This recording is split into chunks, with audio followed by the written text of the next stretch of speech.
Dulu pertama kali saya mulai bisnis itu sebelum Zanana lah. Sebelum mulai Zanana itu saya mulai bisnis ala kadarnya banget, nggak ngerti ilmunya, nggak ngerti harus gimana di awal. Jadi dulu mikirnya, mau bisnis ada produk apa ya, ada produk apa ya, ada ini jual, ada ini jual.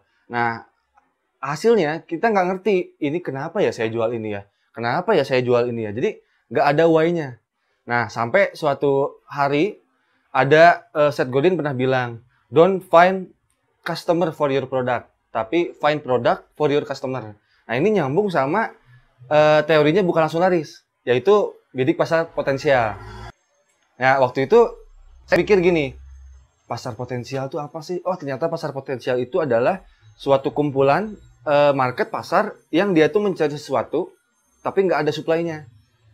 Nah, waktu itu saya lagi ngelamun nih, ceritanya habis bangkrut Risoles nih, 3 cabang, 5 karyawan bangkrut. Nah, lagi masa-masanya bangkrut itu saya ngelamun gini, tiba-tiba kepengen makan keripik pisang coklat yang di Lampung. Nah, pasti teman-teman udah pernah tahu kan, karena itu oleh-oleh hasil dari Lampung. Nah, saya suka banget, kakak saya suka banget, saudara-saudara saya suka banget, adik-adik saya suka, tante, om semua suka. Termasuk saya. Nah, habis bangkrut gitu saya ngelamun, ngidam. Aduh, kepengen makan keripik pisang coklat yang di Lampung nih. Tapi di Bandung beli di mana ya? Nah, lagi mikir kayak gitu saya nyeplos, jangan-jangan yang nyari keripik pisang coklat Lampung itu bukan saya doang. Nah, akhirnya waktu itu saya bikin riset kecil-kecilan. Nah, ini kalau teman-teman dengar kata riset, jangan berpikirnya, wah, kuesioner 1000 lembar dibagiin, enggak. Riset itu bertanya. Nah, waktu itu saya nanya aja ke teman-teman SMA ya, waktu itu ceritanya. Kamu udah pernah cobain keripik pisang coklat yang di Lampung belum? Udah Zan. Mau beli lagi, tapi nggak tahu di mana ya, di Bandung ya? Iya Zan, aku mau beli lagi tapi nggak tahu di mana. Ada juga di internet tapi mahal, kayak gitu kan. Nah, pertanyaan serupa saya tanya ke 14 orang lainnya. Mau beli lagi tapi nggak tahu di mana ya? Mau beli lagi tapi nggak tahu di mana ya? Mau beli lagi tapi nggak tahu di mana ya? Nah, mereka semua bilang, iya Zan. Nah, dari hasil riset kecil-kecilan itu, 14 orang saya tanya, kesimpulannya adalah mereka suka sama keripik pisang coklat yang di Lampung. Mereka mau beli lagi, tapi masih sebatas oleh-oleh di Lampung. Jadi mereka kesulitan mencari suatu produk. Nah, saya pikir, wah, ini pasar potensial nih. Ada yang nyari, tapi di Bandung nggak ada. Ada yang nyari, tapi di Jakarta nggak ada. Karena masih di Lampung doang. Nah, dari situ saya mulai bikin ide, wah, gimana kalau saya bikin keripik pisang coklat yang bisa dikirim ke seluruh Indonesia. Dari situlah saya berpikir bahwa pasar Rezadana ini adalah pasar yang potensial. Siapa pasarnya? Saya membidik cewek-cewek. Waktu itu cewek-cewek doang. Cewek-cewek lah, yang penting cewek-cewek nih. Karena cewek-cewek suka ngemil. Awalnya saya hanya berasumsi, ini palingan cewek-cewek nih yang makan nih. Karena cewek-cewek kan suka ngemil. Nah, setelah Zarana berjalan, dijual tanpa merek, dijual tanpa kemasan yang bagus. Selama 6 bulan, 3 bulan nggak pakai kemasan, 3 bulan pakai kemasan nih ceritanya ya. Nah, selama 6 bulan, kita temuin satu kesamaan dari konsumen-konsumen kita yang sangat loyal. Nah, awalnya kan kita hanya berasumsi tuh, palingan juga cewek nih. Nah, setelah 6 bulan berjalan, kita menemukan suatu pola yang sama di antara konsumen kita. Ternyata 80% konsumen yang beli Zarana Chips itu punya kesamaan. Sama-sama gemesin gitu ya. Oh, nggak ada yang itu, jangan deh, itu konteks tuh. Sama-sama perempuan, sama-sama usianya 17 sampai 30 tahun. Terus mereka sama-sama suka belanja online. Ini kebiasaan nih, ini behavior. Sama-sama belanja online, sama-sama senang foto-foto, sama-sama pengguna aktif sosial media, sama-sama gadgetnya sama-sama mahal. Biasanya gadget mereka tuh iPhone. Nah, itu penemuan-penemuan yang kita dapat setelah berjalan. Setelah jalan 6 bulan, kita menemukan kesamaan-kesamaan di antara mereka. Mereka sama-sama perempuan, mereka sama-sama suka ngemil, mereka sama-sama suka belanja online, mereka sama-sama pakai iPhone. Nah, jadi kalau ketemu di jalan, cewek yang ciri-cirinya kayak gitu, kita tawarin Zanana, itu 98%, kalau 100% takutnya tak kabur. Jadi 98% kita tawarin, itu mereka pasti bilang, wah ini enak banget Zanana. Gitu loh. Jadi setelah 6 bulan kita tahu pasar potensial yang segmented kita itu siapa. Gitu.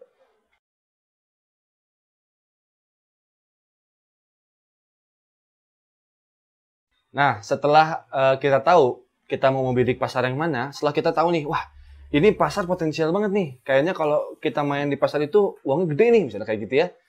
Nah, pertama kali yang harus dilakukan setelah kita membidik pasar potensial adalah memastikan bahwa produk kita itu ngangenin.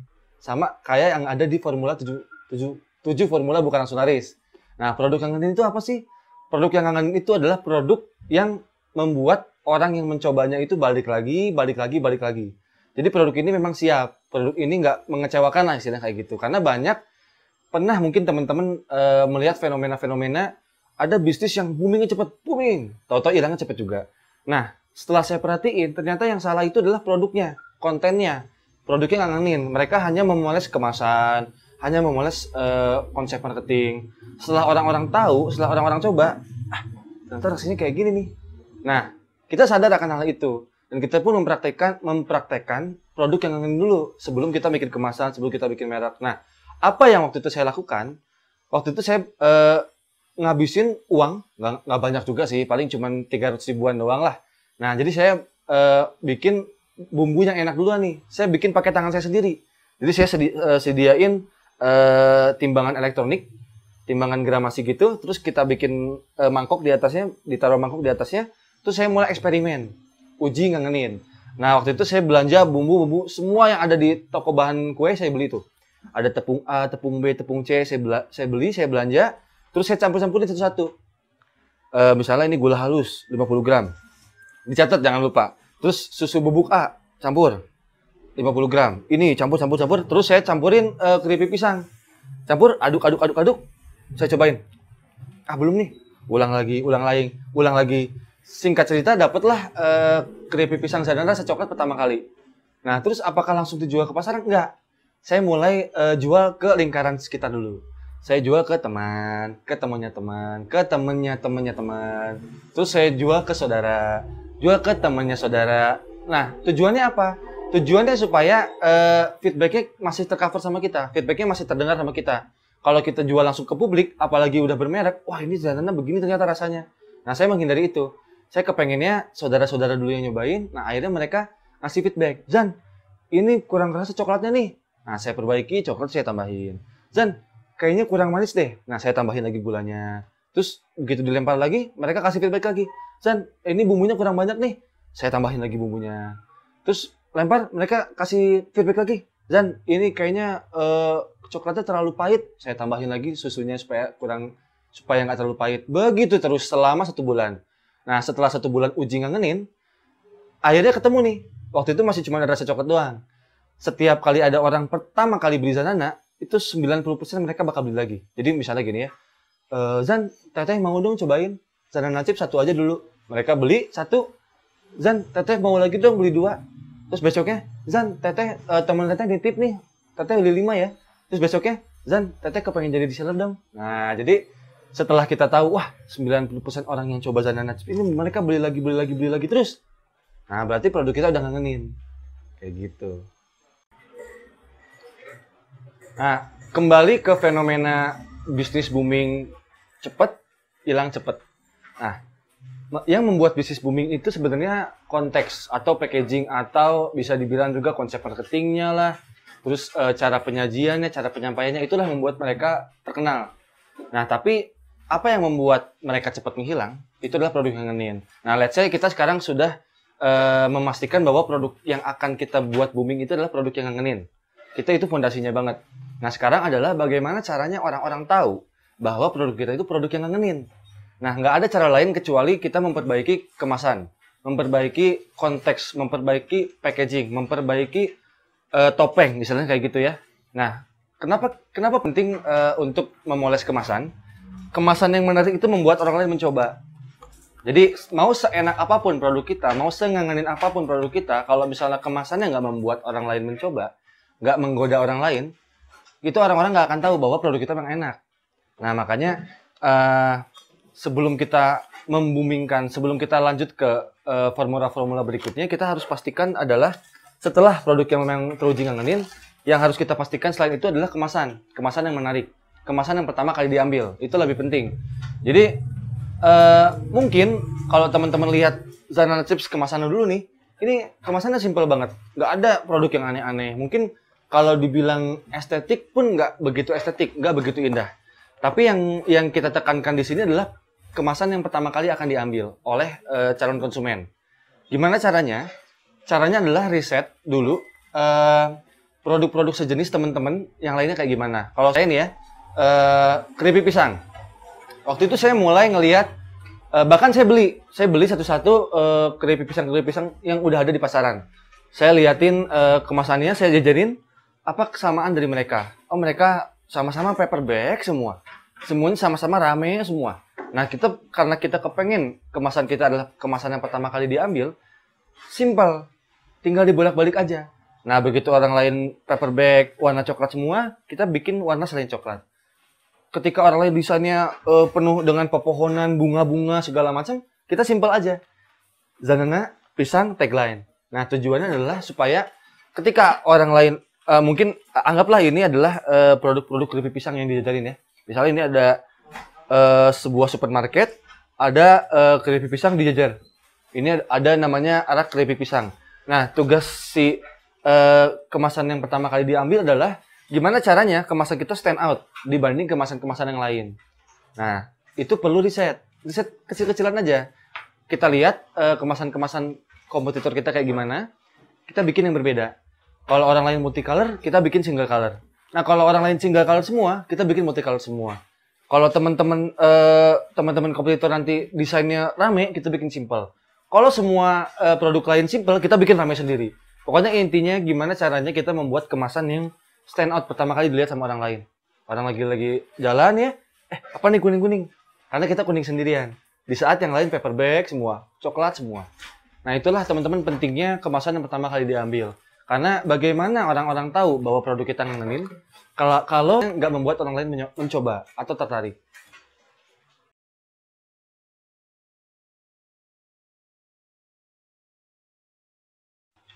Nah, sekarang kita masuk ke kemasan yang pertama kali diambil. Saya sadar, produk yang aja nggak cukup. Karena gimana caranya orang-orang tertarik untuk mencoba kalau kemasannya ala kadarnya. Dulu, 3 bulan pertama, Zanana Chips mulai itu kan ceritanya masih masa-masa uji ngangenin 1 bulan. Terus karena kita belum punya modal untuk bikin kemasan, jadi kita bikin kemasan ala kadarnya aja.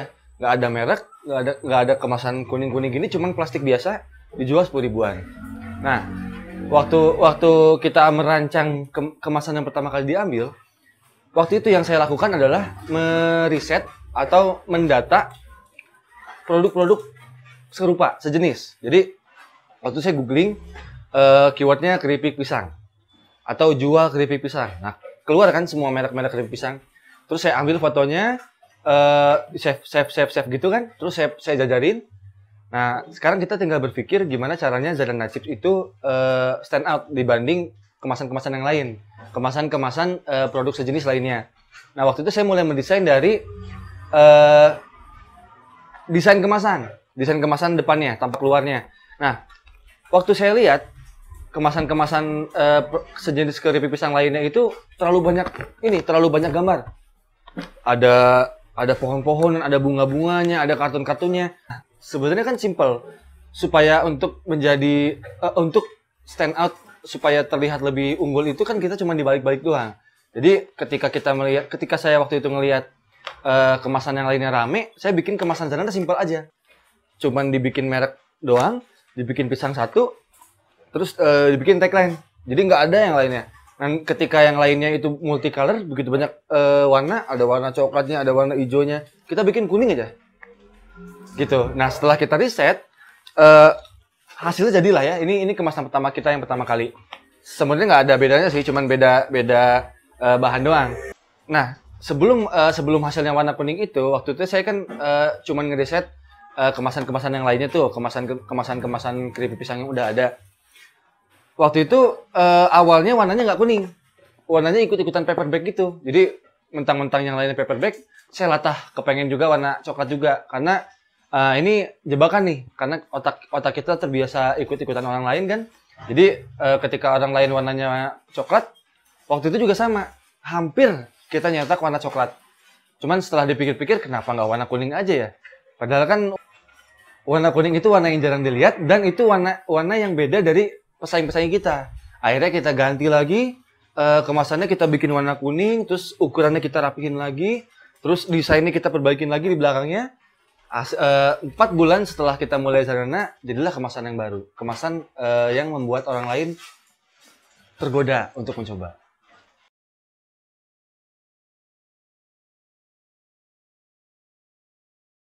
merek Zanana Chips itu ditemukan setelah 2 bulan, 2 bulan atau 3 bulan, saya kurang hafal.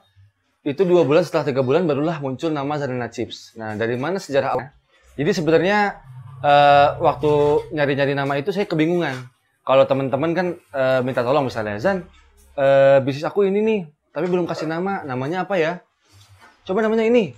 Nah, kalau saya ngasih ide, mereka suka. Nah, giliran buat bisnis sendiri, saya nyari ide susah.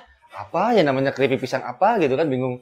Nah, saya dapat ide dari salah satu sobat saya di Pekanbaru, Mas Mulyadi, BBM-an kan. Mas, ini saya jual keripik pisang, belum ada mereknya nih, bantuin dong gitu kan. Terus Mas Mulyadi nyeplos.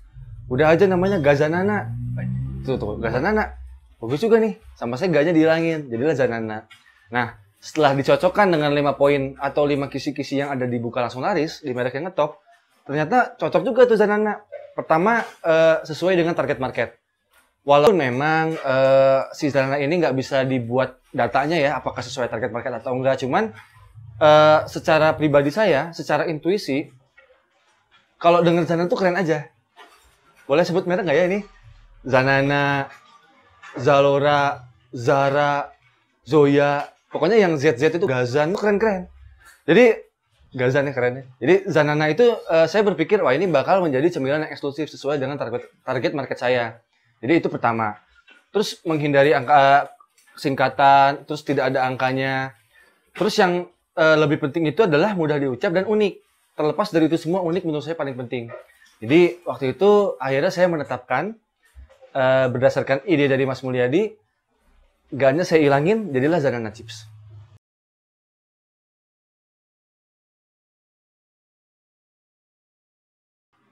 Nah, berbicara masalah distribusi atau saluran promosi, ini adalah salah satu PR bagi UKM, apalagi teman-teman kita yang mulai bisnis dari nol. Kita mau pakai sistem distributor yang distribusinya kemana-mana juga kita bingung kan, apalagi kita masukin ke toko. Belum kita, merek kita belum terkenal. Kalau kita maksa kita pengen masuk sebuah supermarket gitu kan, pasti mereka akan dibilang mengintimidasi juga nggak juga sih, karena memang posisi tawar kita rendah. Jadi kita kalau kepengen masuk supermarket, kita bingung juga negonya kan, merek kita nggak terkenal. Terus mungkin kita akan dibayar paling bagus seminggu, paling bagus itu 2 bulan kemudian lah. Atau selain itu konsinyasi. Sementara kita modalnya pas-pasan. Kita perlu kas untuk operasional. Nah akhirnya setelah dipikir-pikir dan setelah baca buku Bukan Langsung Laris, oh ada juga ya ternyata yang namanya saluran distribusi sahabat dengan promosi. Nah setelah saya pelajarin dan setelah saya pertimbangkan, yang paling cocok itu adalah reseller. Kenapa reseller? Karena Zanana Chips ini variannya sedikit banget, cuma 5 doang kok. Nggak kayak jualan, misalnya teman-teman jualan sepatu itu kan, sepatu variannya banyak. Udah gitu nomornya kan ada yang ukuran kakinya 40, ada yang ukuran kakinya 41, 42, 38, 39. Nah, itu mungkin lebih cocok untuk dropshipper. Nah, karena Zanana ini karakteristiknya simple, harganya terjangkau, nggak ratusan ribu gitu ya. Terus juga variannya nggak banyak, jadi reseller itu sangat cocok untuk kita. Nah, semenjak kita menggunakan saluran distribusi sahabat dengan promosi itu menggunakan reseller, itu daya ungkitnya banyak banget. Nih ya, contoh kayak gini. Teman saya, teman sekolah nih, dia udah kuliah. Sekarang dia kuliah di salah satu universitas negeri di Bandung. Dia kepengen jualan Zanana. Dia reseller kan, dia beli 50 bungkus depan. Jadi dia beli cash duluan nih. Jadi dia beli minimal order 50 bungkus. 50 bungkus dia beli cash di awal. Kita dapat cash di awal, terus dia jualan. Nah, dia jualannya kan ke teman-teman kampus. Terus juga dia jualan melalui BBM nih. Dia pasang status gini. Ayo di order Zanana Chips nih ada rasa green tea, best seller, minat pink nih gitu kan. Nah, walaupun teman-teman dia nggak ada yang beli, tapi teman-teman yang buka recent update udah tahu duluan Zanana. Mereknya udah terkenal duluan. Belum lagi dia ngomong ke teman-teman kampus nih, teman-teman kelasnya, dosen-dosennya. Bu, aku jualan Zanana, beli dong. Jadi itu semacam freelance marketing, tapi dibayarnya malah kita dibayar duluan gitu loh. Makanya itu enak banget. Jadi setelah kita pertimbangkan, reseller itu adalah saluran D sama dengan P yang paling tepat untuk kita.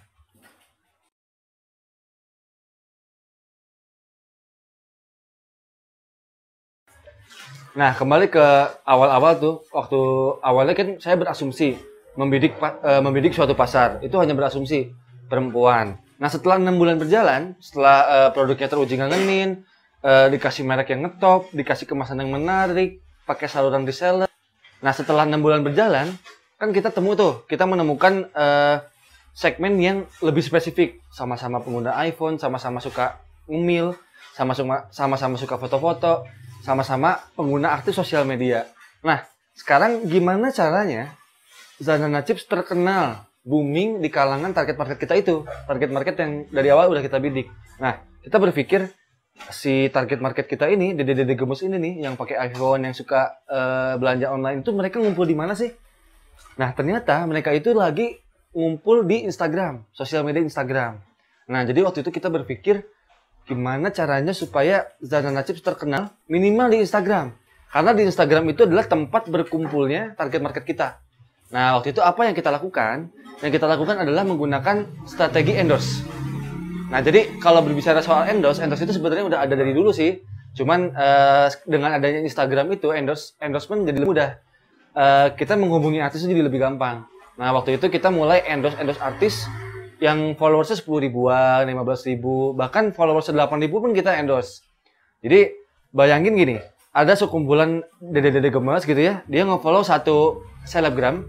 Selebgram itu semacam satu akun atau satu orang yang mempunyai followers yang banyak. Jadi kita sebutnya selebgram atau celebrity Instagram gitu ya. Jadi kita punya satu selebgram yang punya followers 15 ribu let's say. Nah, 15 ribu followers itu adalah target market kita. Nah, jadi kita sasar tuh endorsernya, selebgramnya kita sasar, kita cari kontaknya, terus kita tawarin, Mbak, salam kenal, kita dari Zanana Chips, kita mau endorse keripik pisang Zanana nih, terus kita kirim fotonya.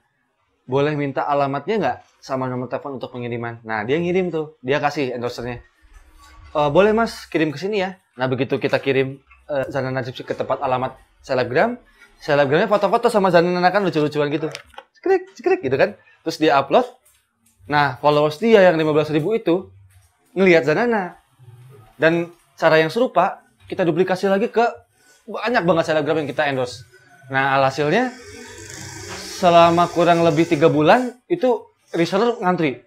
Mulai ada 200 reseller. Jadi dalam waktu 3 bulan, 4 bulan itu 200 reseller. Nah, setelah ada reseller baru, kita batasin, kita mulai tata aturan mainnya. Jadi dia gitu teman-teman. Siapa target market spesifik kita, di mana mereka ngumpul, di situ kita istilahnya apa ya? Promosi gitu loh. Promosi yang sangat efektif gitu.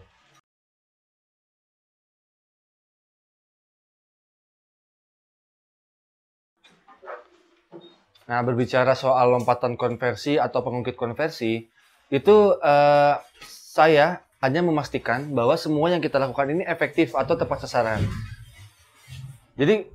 Jadi nggak ada atau kita meminimalisir strategi-strategi yang kita gunakan agar optimal, tidak sia-sia. Contohnya, kita mengendorse selebgram itu selebgram yang benar-benar sesuai dengan target market kita. Terus ketika kita posting foto, kita ingin menampilkan citra atau branding yang sesuai dengan keinginan kita. Contohnya misalnya ya, ada salah satu artis yang dia nggak tahu dapat dana dari mana, intinya sih dia beli mungkin ya, atau dia dikasih sama saudaranya yang mungkin itu reseller kita. Jadi ada salah satu artis laki-laki, saya nggak boleh sebutin ya namanya karena yang nggak enak aja gitu kan. Jadi dia followersnya banyak banget, followersnya 500 ribu. Nah, tapi karena si tokohnya ini tidak sesuai dengan target market kita, tidak sesuai dengan citra brand yang ingin kita tonjolkan, tidak sesuai dengan positioning kita, akhirnya kita memutuskan untuk tidak memposting ulang di Instagram kita. Jadi kita tidak menampilkan. Terus juga kalau kita memilih selebgram untuk di-endorse, kita saring. Nggak semua asalkan followers sebanyak kita endorse, nggak. Kita akan memastikan bahwa si selebgram yang ini adalah sesuai dengan target market kita. Entah itu followersnya, entah itu kepribadiannya. Contohnya gini, kalau ada perempuan, mungkin dia jadi gemes ya, cuman dia gemes-gemesnya ada nakal gitu. Misalnya kelihatan dari Instagramnya, kan macam-macam ya, setiap karakteristik selebgram itu ada yang memang dia seorang traveler, ada yang dia itu seorang dede gemes mahasiswa gitu. Nah, ada juga yang dia terkenalnya karena apa ya, citra ya kelabing-kelabingnya itu apa ya, kurang cocok sama yang ingin kita timbulkan. Jadi walaupun si endorser ini followersnya banyak dan dia bisa di-endorse gratis, misalnya kayak gitu, kita nggak akan menggunakan si endorser ini kalau contohnya ya si cewek ini suka posting clubbing sambil mabuk-mabuk itu enggak. Karena itu akan merusak citra Zanana yang ingin kita tonjolkan di depan publik. Terus juga kalau kita strategi reseller nih misalnya ya, reseller pun sama. Kita akan pastikan reseller kita itu adalah reseller yang sesuai dengan branding kita. Jadi kita akan memfilter tidak ada ibu-ibu di atas usia 40 tahun yang jadi reseller kita. Karena kita ingin menjaga sebisa mungkin dari ujung perusahaan sampai ujung perusahaan itu sesuai dengan karakteristik brand kita yang classy, modern, terus terkesan segar, muda gitu ya, muda-mudi. Jadi kita pengen sampai ke reseller-resellernya pun itu jiwa-jiwa yang muda, yang bersemangat, yang kreatif. Nah, itu kita pastikan. Dan disitulah kita mulai mendata, kita mulai merapikan agar nilai konversinya maksimum. Jadi setiap kali kita ngiklan, yang jadi reseller makin banyak. Nah, reseller yang daftar pun, yang diterimanya juga semakin banyak. Nah, reseller yang aktif pun semakin banyak. Nah, itulah yang kita kaji setelah 6 formula sebelumnya sudah selesai. Di formula ke-7, lompatan konversi, kita lebih merapikan. Kita lebih mengevaluasi apakah ini tepat sasaran. Kita mengeliminasi yang tidak perlu. Begitu.